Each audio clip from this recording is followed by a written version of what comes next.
Отварањето на новите рудници за бакар и злато во источна и југоисточна Македонија ќе бидат генератор за развој на овие региони. Во текот на наредните години се планира отварање на 4 рудници, кои ќе вработат рудари, но и млади инженери. Ако земите, да кажеме, Иловица, кој треба да веројатно скоро влезе во градба и скоро влезе во експлоатација, тоа е еден огромен рудник со огромни инвестиции, околу пола милиарда евра инвестиции се таму. Потоа во околината на Валандово, тоа е Казандол, исто така рудник за бакар, Иловица рудник за бакар, во околината на Пробишти,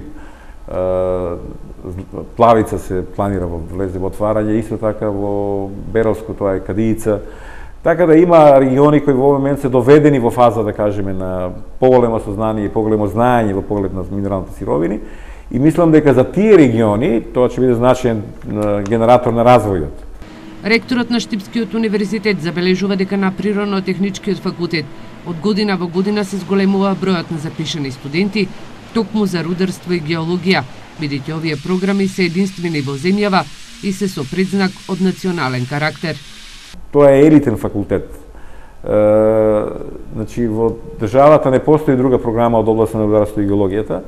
Таа е програма со национален предзнак и национален карактер на програмата и јас слободно ќе кажам дека по нивото на развој таа установа е исклучително развиена установа и заедно со уште неколку установи во рамките на УГД, како што е Земјоделскиот факултет и како што е Медицинскиот факултет, се веројатно водечките установи во генерирањето на развојот на овој и динамизирањето на развојот на овој универзитет.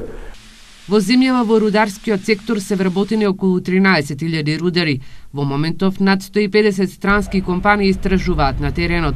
За сега е известно дека Казандол во Валандово ќе се отвори, бидејќи таму е почната градбата, а продолжувањето на векот на засега единствениот рудник за бакар и злато Бучим зависи од отварањето на рудникот Боров дол, кој се наоѓа на територија на Штип и Конче.